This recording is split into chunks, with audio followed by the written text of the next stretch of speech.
Zambia's government presented a $6.3 billion budget for 2013 on Friday, raising expenditure to fund infrastructure and underscoring its commitment to creating jobs in Africa's biggest copper producer. Now joining us later from our studio in Lusaka will be Fredson Yamba, Secretary to the Treasury at the Zambian Ministry of Finance. And I have Yvette Bab in studio. She's the Africa researcher at Standard Bank. A very good evening to you, Yvette. Thank you so much for coming through late this evening. Looking at the 2012 budget, how different is it from the previous government?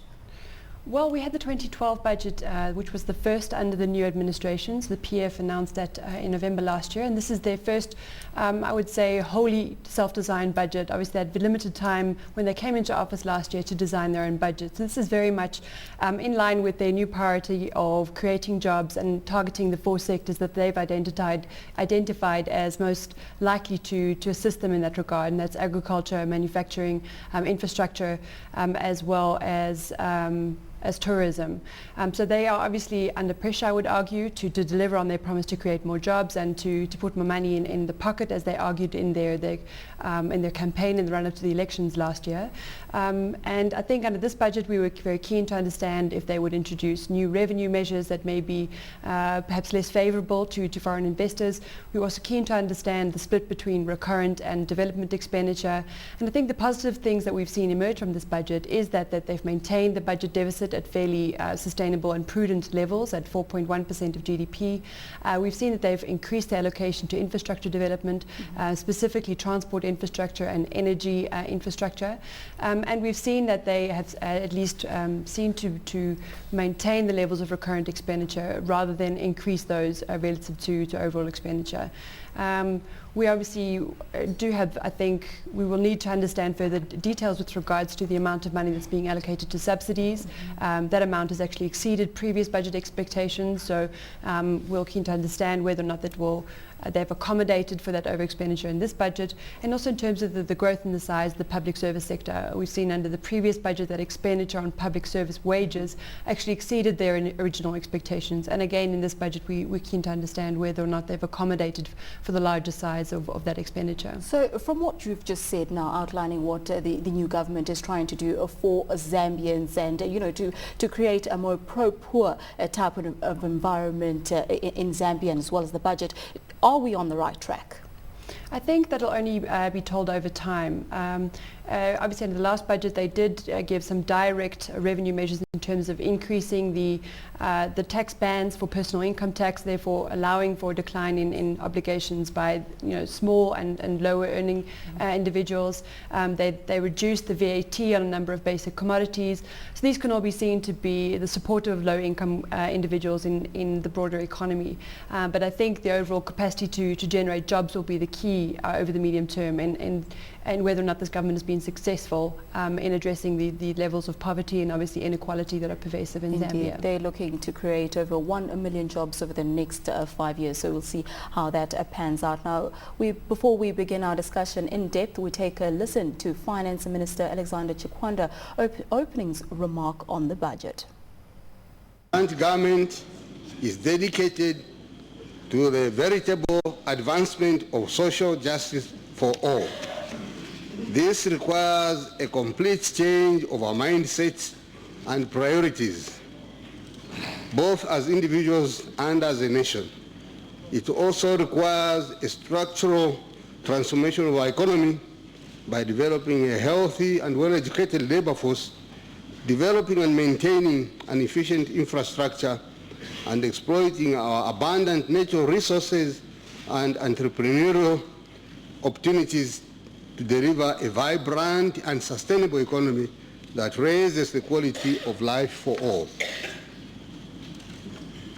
Mr. Speaker, with this vision in mind, my task today is to propose a budget for 2013 that will set Zambia on this trajectory of sustainable and inclusive growth, with a focus on expanding opportunities for all and ensuring the equitable distribution of the tangible benefits of development. The journey will certainly not be uneasy or uncontested, with difficult challenges requiring tough choices. These challenges are not insurmountable if we work harder to anchor prosperity and build a solid foundation for posterity. So, when we came into office just over a year ago, we promised to transform our country by adopting a more people-centered development agenda, and by so doing, deliver more money in people's pockets. Yeah.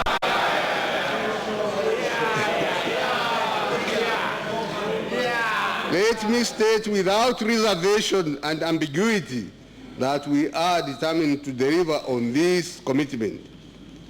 In this regard, the theme for next year's budget is delivering inclusive development and social justice.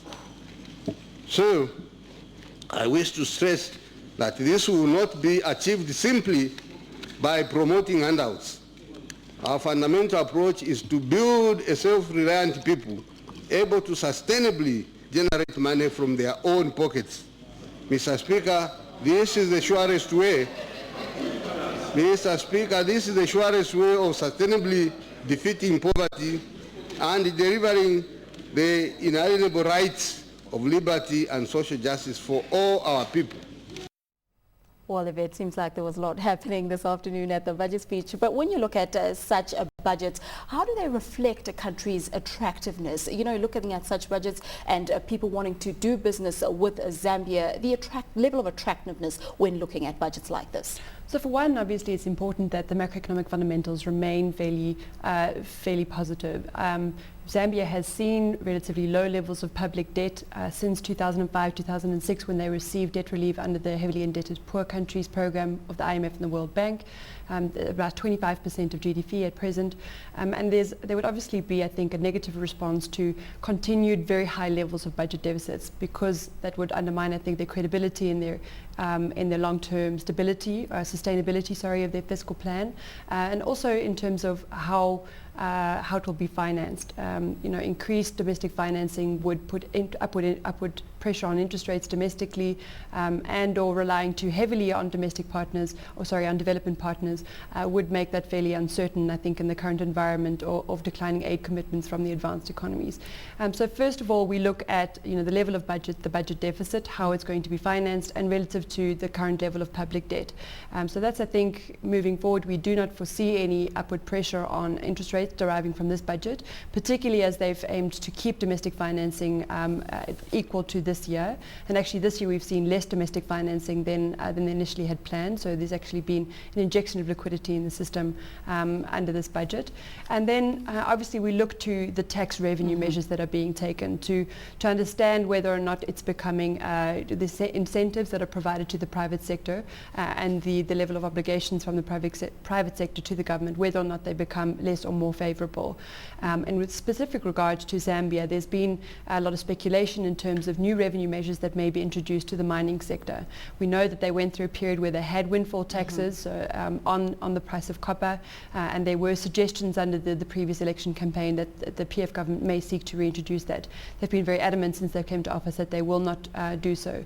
There are, however, continued concerns that the mining sector is not contributing enough to the budget. So we actually haven't seen significant revenue measures that may be to the detriment of foreign investment in the mining sector, which I think is also another positive. Would like to get Mr. Fredson Yamba, Secretary to the Treasury at the Zambian Ministry of Finance, just to join us, and still have in studio Yvette Bab. A very good afternoon to you, Secretary. Now looking at the budget in terms of spending this year has only increased marginally to 26.6% of GDP from 26.5%. Some would say it's not too different to what we saw coming through from the previous budget. But the question here would be, how does it address some of the social agendas that the President has put forward for the country?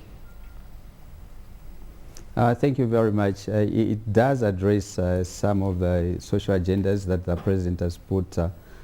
He mentioned in his policy statement when he opened Parliament in September. Now what you notice is that the particular programs and the social sector, namely in health, education, including local government, where we're trying to ensure that there are more resources being made available to the more needy in the society. And Secretary, looking at that budget deficit sitting at 4.3% of current account deficit of 4.3%, the question here would be, how is the government looking to finance that deficit?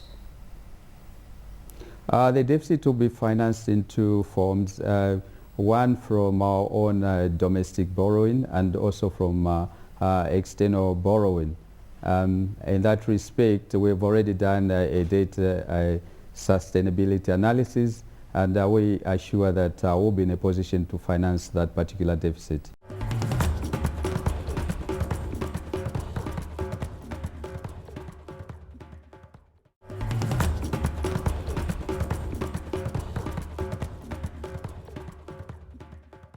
Now looking at those growth targets, so scaling back from that 8% that we saw, that they had tabled at the beginning of the year, now sitting at 7% for 2013, how much of an impact do you think the current economic situation that we're sitting in, given what's happening in Europe and the USA, had an impact on them scaling back that Well, I think the global environment, if anything, is indeed less benign than it has been in the recent past, with the ongoing crisis in Europe, and also, more importantly for Zambia, is the slowing growth in China, because a large part of their growth is driven by, from an external sector perspective, from their mining exports, and that's mainly in the form of copper. So their economy is intrinsically related to the price of copper on the international markets, and thanks to the quantitative easing that has been embarked on in Europe, but also more importantly in the US, we've seen very large amounts of liquidity actually being supportive of copper prices.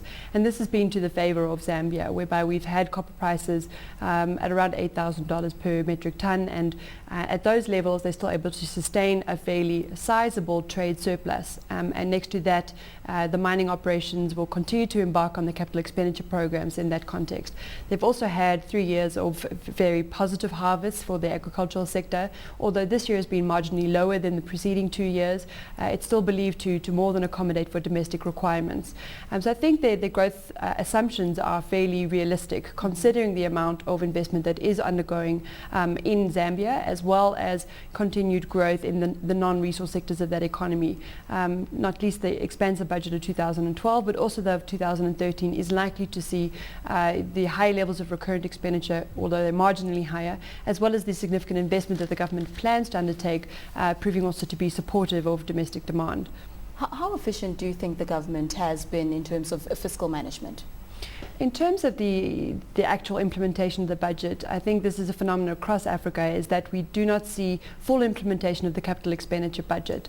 So that has also been the case in Zambia. We saw that in their medium-term expenditure framework that revealed the results for the first half of this year, and actually the capital expenditure program had severely underperformed. The number reflected there was actually 20% of the budget being implemented. That is expected to pick up quite considerably towards the end of this year, but unfortunately there is an institutional capacity deficit across Africa in terms of implementing projects under the budget. As I mentioned before, there are elements of the recurrent budget that have actually overperformed, and i.e. that the expenditure has been beyond the expectations of the budget. In some cases that's slightly worrying because of the upward pressure that has on the recurrent expenditure, which is not always very productive in terms of its support of long-term development. So I'd say the government has been fairly prudent and has been very efficient in the way it's managed its fiscal resources thus far. As I've mentioned, the concern has been in terms of mobilizing domestic resources that the government could potentially do more, and that has been a concern, particularly with regards to the contribution of mining sector taxes to the overall budget, which have been about 2% of GDP in the past.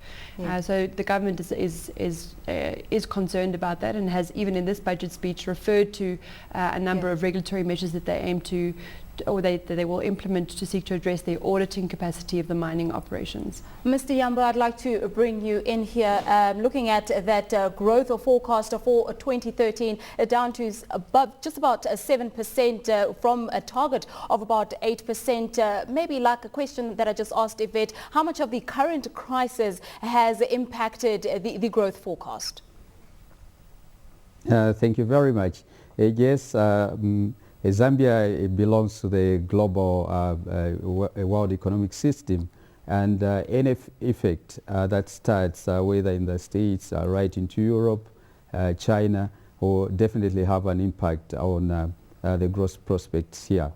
Even though we get some kind of insulation because our economy in terms of the finance is not highly dependent on the international financial system. But nevertheless, because of the exports in terms of copper and other requirements, once there's a slump in the world economic system, then that ultimately will affect Zambia's exports and hence slow down our growth. Secretary, if I could perhaps ask, with regards to the budget in this fiscal year, you did introduce a number of revenue measures. One of the measures that actually I know had been discussed within the government is perhaps addressing the various taxes that are currently being imposed on foreign investors in the fixed income space. So there's a medical levy, there's a participation rate, as well as a withholding tax on foreigners investing in the bond market. Was this discussed in terms of the 2013 budget, perhaps rolling these measures up into a single withholding tax or something of that nature? Yeah, we did have some discussions. We consulted various stakeholders and tried to see how best we can come up with some of the measures. I would like to believe some of the tax measures actually are very difficult to implement. So that's why we're talking about undertaking some major tax reforms so that we do some kind of diagnosis study and see how best then we can change the entire tax system. Because you find that in certain instances, like you initially alluded to, or is it my other colleague from the bank, if you look at the taxation on the mine, people expecting us to come up with windfall tax and so forth. But this is not the right way of doing it, in the sense that even in the current setup, we do not have the mechanisms to effectively monitor what the mines are producing and ultimately what they are selling out there. So maybe perhaps it would be neater, first of all, to come up with a mechanism that would be in a position to determine what the mines are actually producing and later on what they're selling out there before we come up with any tax measures in terms whether we want to increase or decrease. Mr. Yamba, we've just recently had that successful euro bond that was in September of $750 million. Now, it's always been the question of how all of these funds will be channeled and which sector will get the greatest priority. Could you break down how these funds will be channeled? Thank you very much. Yes, indeed, in terms of the euro bond, we did raise 750 million US dollars, and actually it was oversubscribed by 11.9 billion. Really, this was a reflection that we are doing well in terms of having the investors having that confidence that Zambia is a good destination for investment because of the current policies that this government has put in place. Now, in terms of the breakdown of the euro bond, briefly, we have about $255 million which will be directed to the projects in energy. This is hydro energy in terms of generation and transmission. Then with regards to transport in the road and rail sector, we are going to inject in $430 million. And the other amounts will go to human capital and access to finance. In this particular respect, we want to look at the rehabilitation of the central hospitals. That is 3 of our referral hospitals, because we would like to ensure that we'll have these hospitals up and running with the right diagnostic equipment. So we're going to put in $29 million US dollars. And access to finance, which is one of the major constraints.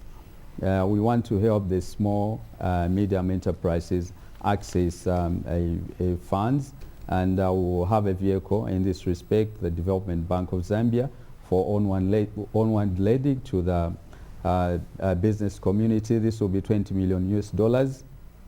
So basically that's the way the euro bond will be used. But the other expenditures, 1.4 million, is a fees and transaction cost.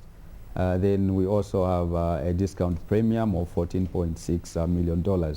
So the total comes to $750 million US. Thank you. And Yvette, I just wanted to find out your thoughts on the breakdown that the Secretary has given. Is that where you had thought that the funds would be channeled? Yes, obviously the government had announced significant investment in railway infrastructure as well as the road infrastructure under the LIG 8000, the construction of 8,000 roads connecting the 10 provinces, as well as the energy infrastructure in the form of the Lower Kafue Gorge. So I think this was widely anticipated, but I think it helps to clarify to investors that these are being dedicated to infrastructure projects and therefore for the long-term productive capacity of the economy. So I would argue that is a positive development that they've sought to concretely identify the projects that this will be attributed to.